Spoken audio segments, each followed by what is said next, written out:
Welcome back. I am Dr. K.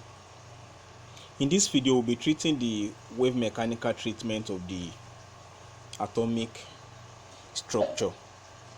So now let's quickly talk about the atomic structure. It deals with the arrangement of atoms in an element. Now, atomic structure, which includes the number and arrangement of the electrons, governs its chemical and physical properties.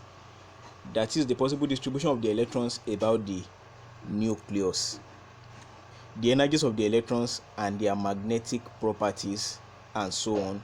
So the structure of the atom governs all these things. It governs the arrangement around the nucleus, it governs the energies of the electrons and the magnetic properties. Now that's what happens. So now let's talk about the emission spectrum of the atom. Now, when an electrical discharge is passed through hydrogen gas at low pressure, a pink colored glow is observed. Yes, a pink colored glow is observed. So now, actually, it's not only an hydrogen gas. So when it's passed through other gases too, colored glow is observed. So, but in the case of hydrogen atom, there is something different. There's something unique. So, and that thing that is unique is there is formation of some lines. Yes, there's formation of lines. So that is the excited hydrogen atom emits a light of definite frequencies. If this is examined by a simple microscope, a few sharp lines are observed. The lines of spectrum are named after the men who discovered them. Now, when they observe these lines, they discover that when they look at it, when the gas is hydrogen, they discover that they are able to see some lines. So under the microscope, they are able to see some lines. Now, these lines that they discover, they name them after the discoverer. So, for example, now the Lyman was discovered by Theodore Lyman, yes, and he discovered that in 1906. So the same thing with Balmer. So he discovered the Balmer series. So that's Johann Balmer, and that was in 1885. So and so on like that. So we even have some other series that were not mentioned. So our series are not limited to Lyman, Balmer, Paschen, Brackett, and Pfund. No, we have some other series like the Humphrey series. So discovered by the American physicist, that's Curtis J. Humphrey. So it's also one of the series, but our focus will not be on that, but on some other ones. So continue. So now let's go. Now look at this, the Bohr orbit of the hydrogen atom. Now look at it, the K shell. Look at the KLMNOP shell. Now that's the arrangement of the electrons around the nucleus. So that's, we have the K shell, L shell. Now K shell is corresponds to 1. That's the principal quantum number of 1. L shell 2. M shell 3. So and so on like that. Now look at the Lyman. Now look at here. Can you see? So the Lyman comes from the nucleus and ends at D. It touches the K shell and even the P shell. Are you getting it? It ends at the extreme. Now look at Balmer. When you look at Balmer here, Balmer is starting from here. It's starting from the nucleus also. It's starting from the nucleus also. No, it's not starting from the nucleus. It's starting from the M shell. Are you getting it? It's starting from the M shell. So that's how it goes. Now the next one, Paschen. Now look at Paschen. Paschen is starting from the N shell, and that's how they go. Like you can discover that they are not touching. Now back to the Pfund. Finally, Pfund is only starting from the P shell. So that's how that one is. Then we'll move from here. Now let's talk about the series and their location. Now look, Lyman is located in the ultraviolet region. So that's the ultraviolet region. That's where it is located, and it has a quantum number, a lower quantum number. That's the quantum number of the lower energy state. That's NL of 1. Are you getting it? So then for the NH, that's the quantum number of the higher energy state. That's 234. Now look at the pattern: Lyman, Balmer, Paschen, bracket, and series. Now look at their NL. We have NL of Lyman as 1, NL of Balmer as 2, NL of Paschen as 3, and so on like that. Now look at it. Look at the bracket, for example. The NL is 4, so that means we have the NH starting with 5, 5, 6, 7, and so on like that. Now look at P fund. The NL is 5, so we have the NH starting with 6, so going to 7, 8, and so on like that. So that's how that one. Now look at the infrared region. Look at the infrared region, so you can see, and those ones located in the infrared region are the Paschen, bracket, and P fund. So I want you to take a closer look at that. Paschen, bracket, and P fund. Those three are located in the infrared region. Now the difference here is just that bracket and P fund, they are located in the far infrared region. So that's what happens here. They are located in the far infrared region.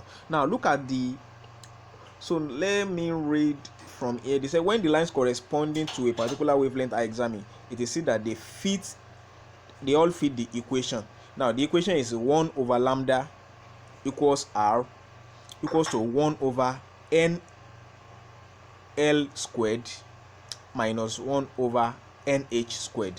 1 over n subscript L squared minus 1 over n subscript H squared. So I hope you are taking note of that. Yes, that's how that works. Now let me quickly tell you before I continue each of these parameters what they mean. Now the lambda is the wavelength of that particular line.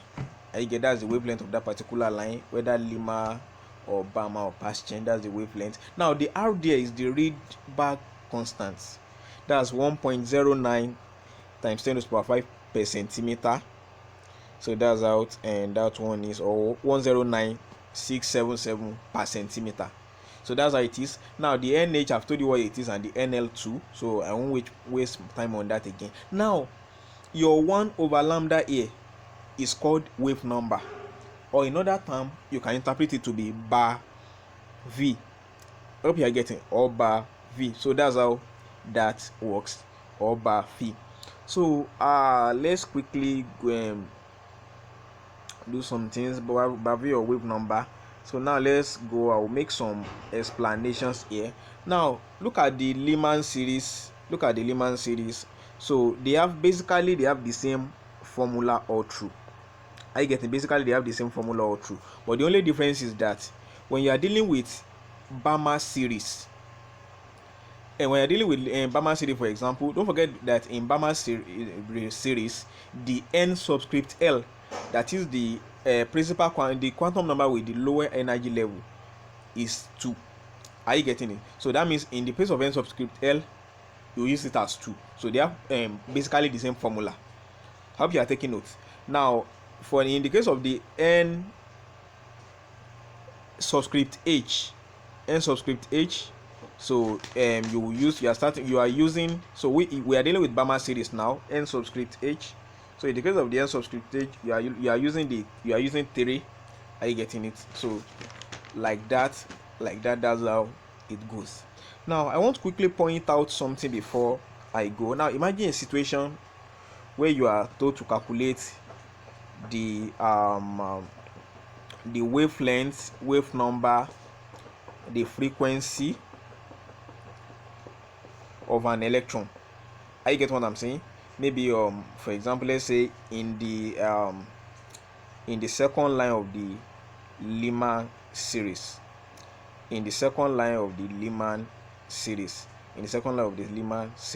so you are told to calculate the wavelength, one, wave number, and the frequency of the electron in the second line of the Lyman series. Now look at it. This is the formula you are using.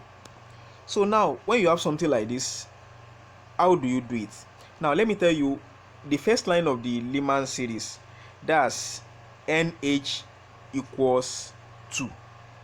Are you getting it? That's NH equals 2 is the first line in Lyman series. The second line in Lyman series is NH equals 3. Are you getting what I'm saying? The third line in the Lyman series is NH equals 4. Hope you are following me. And the fourth line in the Lyman series is NH equals 5. Can you see? Yes, NH equals 5. So that's that. Now let's go. If you have to do something like this, you have to calculate the wavelength. Now how do? You don't just dive into it and start calculating wavelength. Now list your parameters. What did you have and what did you not have? You discover that you have your n subscript L squared and you have your n subscript H squared. Are you getting it? So since they are asking for second line, that means, and I told you second line is 3, so then you will have something like that's bar V. Don't forget that this bar V here is still 1 over lambda. Are you getting it? So now you are looking for lambda. Am I right? Yes, you are looking for lambda. So you can take it as 1 over lambda equals your R. You already know that Rydberg constant. Then your n subscript L squared. So that will be 1. You squared it minus 1 over n subscript H squared. So since you are dealing with second line, they didn't say first line, they said second line. So that will be 3 all squared. Are you getting it? So that will be 3 all squared. So when you do that and you try to equate, you will discover that you will find at last, okay, what's the wave number? Okay, wave number is 1 over lambda. Okay, yes, 1 over lambda. So your wave number, finally you will find your wave number to be 97613.42 per centimeter. That's what that will be. So from there you'll be able to calculate your wavelength. Are you getting it? So your wavelength, don't forget, your bar V equals to 1 over lambda. Are you getting your bar V? That's wave number equals to 1 over lambda. So when you substitute, put the value you have gotten for your wave number, you'll be able to get your wavelength. So and your frequency, that's your phi. V equals to C over lambda.